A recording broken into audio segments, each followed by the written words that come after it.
Hello friends, मेरा नाम नूर अफसानाज है। मैं भी D.ED सेकेंड ईयर की छात्रा हूँ और मेरा सब्जेक्ट है संज्ञान, सीखना और बाल विकास।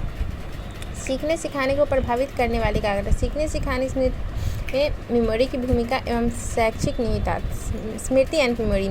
स्मृति शब्द मूलतः लैटिन भाषा की मेमोरिया शब्द से लिया गया है, जिसका अर्थ स्मृति होता है। यह एक विशिष्ट मनोदैहिक शक्ति है जो मानव एवं अन्य प्राणियों से उच्च बनाती है। सीखना इसका पूर्व शर्त है। मनोवैज्ञानिक के वर्षों के भगीरथ प्रयास के पश्चात कंप्यूटर विज्ञान प्रेरित तंत्रिका संजाल सिद्धांत के द्वारा इसकी व्यवस्थित वैज्ञानिक और तर्कपूर्ण व्याख्या संभव हो पाई है। इब्न गैसी महोदय ने इस पर पहला क्रमिक अध्ययन किया कि इसकी प्रकृति है, जबकि सरल शब्दों में retaining and recalling of experience की स्मृति है। परंतु मनोविज्ञान की भाषा में अचेतन मन को संचित एवं पूर्व चेतना मन में लाने की क्रिया स्मृति कहलाती है, जो 4 चरणों से गुजरने के पश्चात अपना पूर्ण रूप ग्रहण करती है। यह बात और है कि व्यक्तिगत भिन्नता के कारण उन सबों की स्मृति समान नहीं। तो स्टाउट ने इसे परिभाषित करते हुए लिखा है कि स्मृति एक आदर्श पुनरावृत्ति है। वुडवर्थ ने कुछ इसी तरह लिखा कि अनुभवों को संचित रखने तथा उन्हें चेतना केंद्र में लाने की प्रक्रिया स्मृति कहलाती है। कुल मिलाकर memory is a mental process where information encoded, stored and retrievable when it is needed. जब देखा जाता है कि जब कोई बच्चा किसी बात को आसानी से सीख जाता है, याद रखता है, पुनः स्मरण कर लेता है, जो अक्सर हम सभी कहते हैं कि अमुक बच्चों की स्मरण शक्ति अच्छी है। इस प्रकार अच्छी स्मरण शक्ति से हमारा अर्थ सीखना, याद करना तथा पुनः स्मरण है।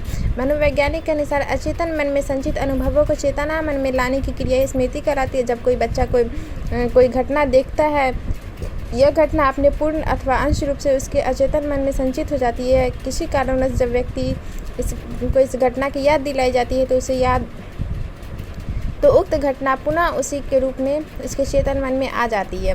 वुडवर्थ के अनुसार स्मृति सीखी हुई वस्तु का सीधा उपयोग है। सीखने सिखाने में स्मृति का प्रयोग एवं शैक्षिक निहितार्थ। स्मृति एक मानसिक प्रक्रिया है जिसके अंतर्गत व्यक्ति सूचनाओं को संरक्षित रखता है। जब हम किसी विषय को समझ लेते हैं और सीख लेते हैं, तब मस्तिष्क इसकी सूचनाओं का भंडारण कर लेता है और इन सूचनाओं को पुनरुद्धार सामान्य रूप से प्रत्यावर्तन के रूप में होता है। एक प्रकार से सूचनाओं के द्वारा न सिर्फ हमें ज्ञान होता है, बल्कि हमारी स्मृति में संरक्षित भी रहता है। किसी भी प्रकार कक्षागत सीखी गई बातों को आत्मसात करना आवश्यक रहता है तथा सीखी गई बातों का छात्र स्मृति के माध्यम से ही मस्तिष्क में उसका भंडारण करते हैं।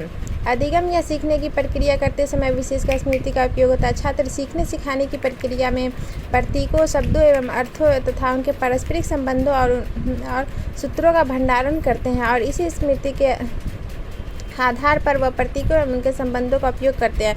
व्यक्ति जो कुछ भी स्मरण करता है, जैसे परिचित लोगों के चेहरे, वस्तु, रंग, रूप या कोई घटना, उसके स्मृति में भंडारित होते हैं। जब हम एक बार जब विषय वस्तु को अच्छी तरह समझ लेते हैं या किसी घटना को, क्रिया को एक बार ठीक से समझ लेते हैं तो प्रायः उसे भूलते नहीं हैं।